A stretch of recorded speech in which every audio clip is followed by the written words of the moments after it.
Hello mga ka-Green Hand, for today's video ay ikakat na natin si Dark Lord variegated natin guys. But before that, change blade muna tayo ha, para naman matalas.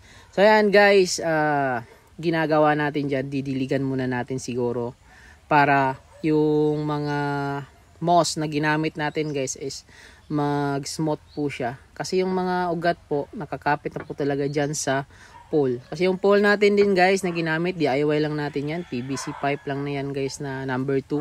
Inisprayhan lang natin siya ng Pilox. So yan na yung result.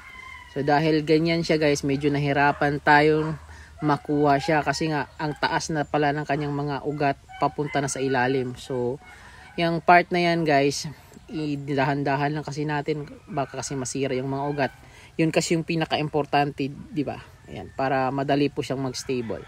Ganyan din yung process natin guys, kasi dami ko ng paraan na i-pulikat natin. Matagal po talagang makarecover po yung halaman. Pero sa mga ganitong pamamaraan po, half cut, madali lang po talaga siya makarecover guys. Ayan, so after 1 month makaka-recover na yan. So, kita nyo naman yung mga ugat yan, di ba? Ang dami guys.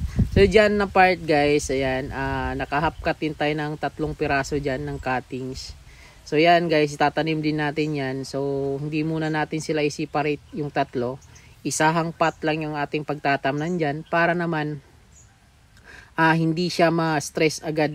Ayan, kasi maraming ugat yung nakuha natin dyan guys. So dahil nag-cutting tayo guys, change potting mix na naman siguro natin siya kasi hindi pa natin nagamit dito yung ating non-acidic na cocoa chips. So, itatry na natin yung non-acidic cocoa chips kung mas mabilis ba talaga yung paglaki niya. Kasi sa foliage natin guys, mas mabilis yung paglaki. Hindi basta-basta po na sisira dahil sa fungus.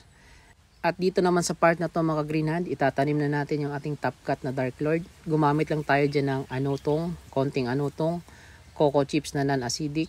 At nag-prepare din tayo ng konting moss para sa ating upcoming na mga aerial roots. Para naman mas mabilis yung kanyang paglaki at maging active roots na po siya. Ayan.